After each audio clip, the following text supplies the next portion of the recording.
Paano pinapaperpekto ng Diyos ang patience ni Thomas Goodwin? Sa pangkalahatan, ang isang bagay ay tinatawag na perfect kapag lahat ng bahagi nito ay tapos na. Gaya ng sa paglikha ng mundo na sinabing perfect ayon sa Genesis 2:1-2, natapos ang langit at lupa at ang lahat ng mga hukbo nito. Ganoon din, kapag ang buong work of patience sa lahat ng bahagi nito ay natapos na, saka masasabi na ang patience ay may perfect work.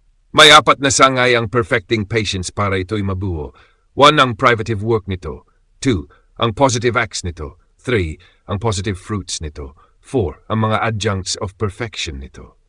Lahat ng ito ay nagtutulungan upang gawing perfect ang patience. Sa setting ito, tatalakayin natin ang unang sangay, ang privative work. Ang privative work ng patience, nagsisimula tayo sa privative work. At ito ay ganito. Kapag ang faith, sa pamamagitan ng patience, ay napapatay o nababawasan ang mga kaguluhang damdamulant passions na lumilitaw at kabaligtaran nito. Gaya ng pag-ibig na kapag perfect ay nagtataboy ng takot. Ganoon din, ang patience ay nagiging perfect kapag tinatanggal nito ang mga damdaming laban dito. Kabilang narito ang sobra-sobrang pag-iisip o pagbabad sa ating kalungkutan at mga krus na dinadala na parang nakakadena ang isip natin sa mga bagay na iyon at nawawala tayo sa ibang bagay. Sinabi ni Kristo sa Luke 24:38, "Bakit may mga pag-isip sa inyong mga puso? Bakit kayo'y nababagabag?"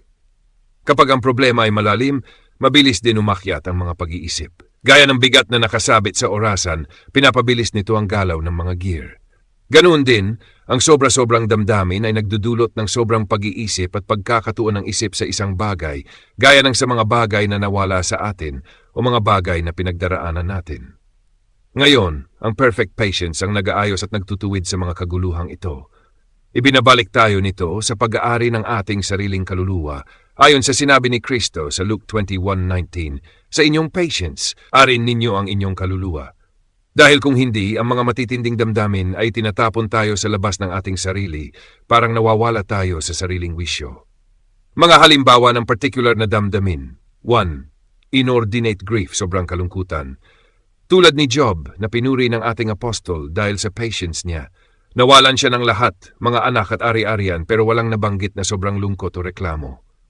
Sa halip, sabi niya, ang Panginoon ang nagbigay at ang Panginoon ang kumuha. Purihin ang pangalan ng Panginoon. At sa lahat ng ito ay hindi niya sinisi ang Diyos ng walang katuwiran. Envy at passionate anger. Minsan nainggit tayo kapag nakikita natin na hindi pinagdaanan ng iba ang mga paghihirap natin. Pero kahit ang mga apostol na pinakamatindi ang pinagdaanan ay hindi nainggit.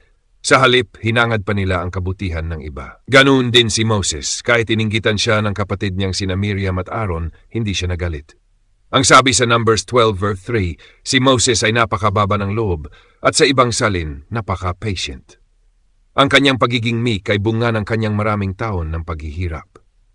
3. Inordinate fears. Kapag maraming problema, madalas sumasabay ang takot, baka mawalan, baka maghirap at baybad. Pero sinabi ni Kristo sa Revelation 2:10, "Huwag matakot sa mga bagay na daranasin mo, maging tapat hanggang kamatayan at bibigyan kita ng korona ng buhay." Ang faith at patience ang sumasagot sa takot na ito, hindi lang tapang kundi endurance kahit walang pag-asa. 4. Murmuring against God. Gaya ng gusto ng diablo na gawin ni Job, na magsalita ng masama laban sa Diyos, pero hindi ito nangyari. Sa halip, pinuri niya ang Diyos. Kaya masasabi rin natin, narito ang patience ni Job. 5. Inordinate cares. Sinabi ni Kristo sa Luke 21:9, "Sa inyong patience, ariin ninyo ang inyong kaluluwa." At sa verse 34, "Mag-ingat kayo baka mapuno ang inyong puso ng mga alalahanin sa buhay na ito." Sa Philippians 4:6-7, "Huwag kayong mabalisa tungkol sa anumang bagay, at ang kapayapaan ng Diyos ay babantay sa inyong mga puso." Sa parabula ng manghahasik, ang mga tinik ay simbolo ng cares of the world na sumakal sa salita. Pero ang mabuting lupa, nagbunga ng may patience.